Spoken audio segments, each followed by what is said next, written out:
So it took me 7 years to figure these mindset secrets out. And before that, I was struggling in every area of my business. And I thought that success, up to the $1 million success, was all about sales funnels or ad spend or having the right offers or even having the right mentors. And I've since realized that's not the case. It's the way we think and operate, and we need to start operating as a 7-figure entrepreneur now. And if we do these things, we find that the big results and the big numbers actually come back the other way to us far quicker. So I want to share with you 7 of the biggest lessons I've learned, mindset shifts that you need to be a 7-figure online entrepreneur. The first one I actually alluded to right there in the intro. It's thinking and operating in such a way that matches a 7-figure entrepreneur, and start acting like that now so you can make decisions like those people. If you think about it, if you're stuck right now, not earning what you want to earn, not having the business that you want to have, not having the clients that you want to attract, you're going to be making decisions in amongst your current situation.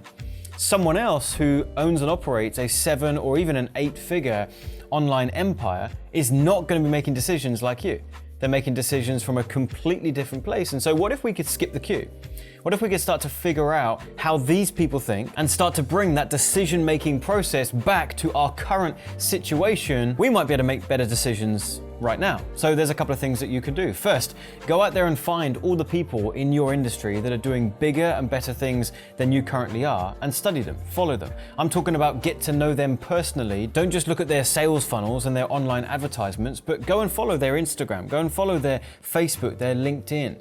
Really get a feel for how they operate. And every now and again, you'll see a post that pops up, and it'll give you a clue. It'll give you a window into their lifestyle, and you'll start to pick up these clues as to how they operate and how they think. And you can start to try and model some of what you are seeing. Something else that's really important is actually speaking the new identity that you want for yourself over yourself right now. I used to think that this was a bunch of woo-woo nonsense, right? Like just speaking things over ourselves. I just used to think that was so pointless, and I need to focus on practical things. But I've since realized it's actually really important, and it's really powerful. There was a study done not too long ago where there's a group of 100 people attempting to quit smoking. And the first half of the group were instructed, when somebody offers them a cigarette, they're to say, "No, thank you, I'm trying to quit." And the second half of the group, when asked or offered a cigarette, they were to say, "No, thank you, I don't smoke anymore."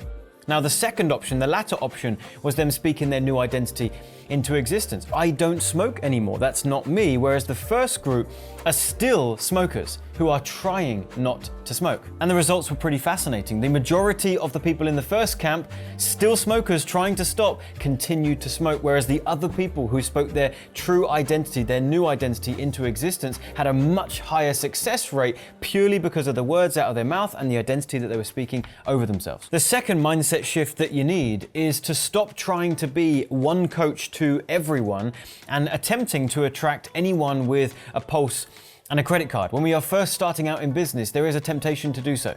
We are so desperate for this business to take off, we're so desperate to start landing customers and clients, that we start to sacrifice our standards for who it is that we work with and who we can actually help.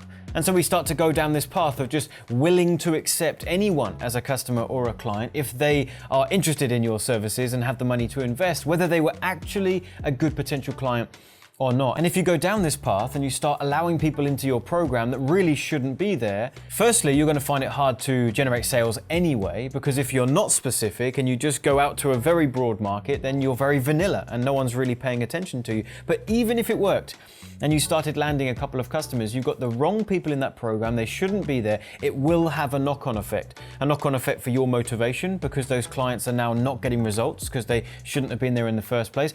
They're not going to have a good experience with your company, so your reviews are going to be bad, you're not going to get word of mouth spreading, and a whole host of other things that unfolds from that poor decision. What you should actually be doing sounds counterproductive right now, but it will help you have exponential growth moving forward, and that is to be very specific for the target market you're going after and the type of client avatar you want for your business and exactly who it is that you can help. And if you put tunnel vision on and all of your marketing, all of your messaging, all of your sales funnels, all of your advertisements is speaking to that one group of people, and you put blinkers on to everyone else, you will actually find that a greater proportion of these people will come to your business will take off, they will get results because they're the right client for you.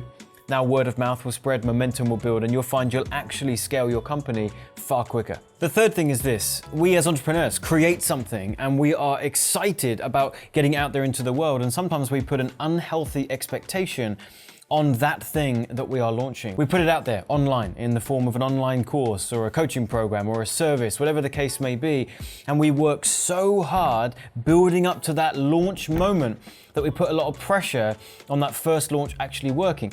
So much so that we procrastinate over the launch for so long, a disproportionate amount of time, because we're waiting for all of the assets that would build up to that launch to be perfect and be correct, only to find that it takes you 2 years before you feel ready to launch, and then it doesn't work. And of course, that's when the disappointment kicks in. That's when those feelings of needing to give up, is this even for me? Is this ever gonna work, start to kick in? Well, the reality is the first attempt at almost anything as an entrepreneur is probably not gonna work. And so there's a quote from a client of ours that has stuck with me ever since she mentioned it on one of our coaching calls, which is, if your first attempt is gonna suck, you may as well get it out the way as quickly as possible. And I think that is so true. Everything you do, your traffic efforts, video ads, sales funnels, messaging, headlines, even your offers, who your client avatar is, all of these things are going to evolve over time. It's going to need testing, it's going to need tweaking. So the sooner you realize this point I'm telling you right now, the sooner you realize that your first attempt at almost any of these things is not going to work, or perhaps not going to be the one that you roll with for a long time, let's launch quickly. Let's get something out the way quickly. Let's take emotion out of the I want to wait till this is perfect, and let's just launch quickly, and let's let the adjustments slowly but surely help steer the direction of the company. There's a book called The Lean Startup, and this is a topic of that book. If you want to dive deeper into this idea of launch quick and then adjust as you go, that's a great book to pick up. Number 4 follows on actually from number 3, right? We want to make what we call data-driven decisions. We talk about this a lot with our clients, right? We have a coaching company called AdClients.com, and we've had thousands of clients go through our high ticket programs, and we've seen this come up time and time again, where clients of ours get too emotionally attached to the result and the outcome, and they're so sure that a certain thing will work that even if the data, even if the numbers is pointing to the fact that it's not,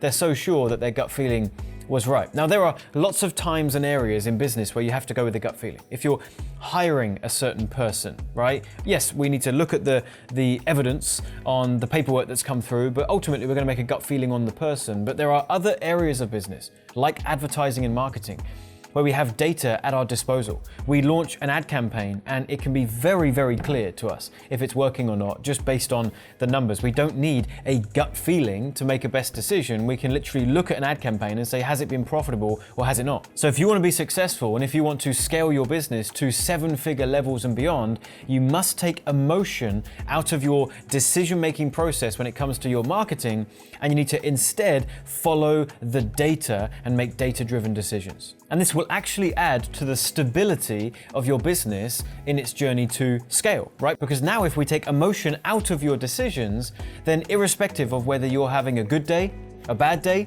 you're upset with someone, or you're on cloud 9, makes no difference. Because when you look at those numbers, you make a decision on that day, good or bad, based on what the numbers are telling you to do. Whereas if you make a decision on a day where you're in a bad mood, you're probably going to make some bad decisions. And number 5, strategically placed, you are the average of the 5 closest people around you. And this is incredibly important. I don't think we realize, or at least some of us don't, the influence that the people around us actually have on how we operate and our decision-making process. If you are trying to start this business online, but you are surrounded by people who are not supportive of what you're doing, make jokes about what you're doing, talk about the fact that it's not possible, have a poverty mindset, like all these things, if that's who you're surrounded with, if that's your circle of influence, then you're going to become the average of that. And again, you're going to make very poor decisions. So again, if you're online, watching some training videos, getting excited about what you're going to do with your business this week, but then you go down the pub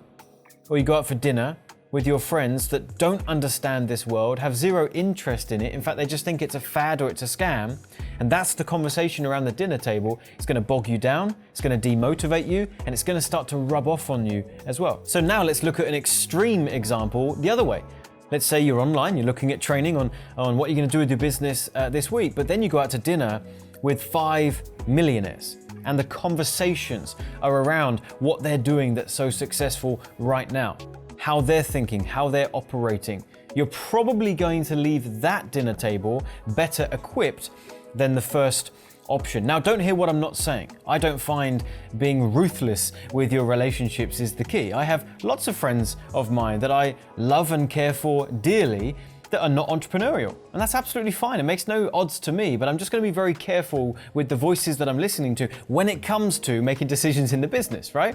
I'm going to be very careful with who I'm asking for advice from and who I'm asking wisdom from on a particular topic. So when it comes to business and entrepreneurship, I just probably won't ask my friends that are not business-minded and are not entrepreneurs.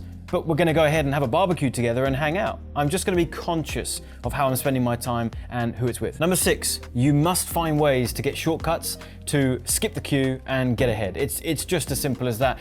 In the beginning, we are often hoarders of cash and we have a little bit of money in our bank account and we think, I don't want to spend that. I don't want to find a coach. I don't want to find a mentor. I'm going to go ahead and figure this out by myself. And we just don't realize that with hindsight, you would see that that was the far more costly mistake. Think about this. If you could be earning $20,000 a month right now in your business, if you just knew what you needed to know, then you're actually losing $20,000 a month until you figure that stuff out. What if it takes you 2 or 3 years to figure that out?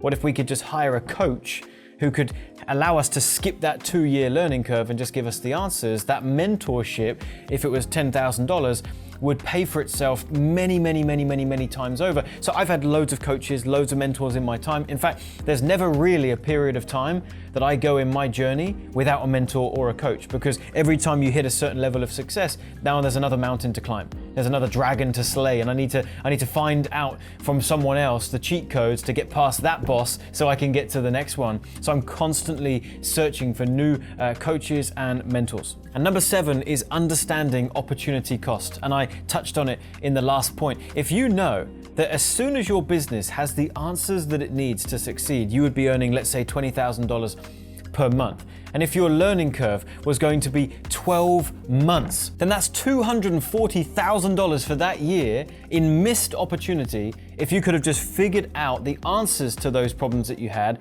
right here today.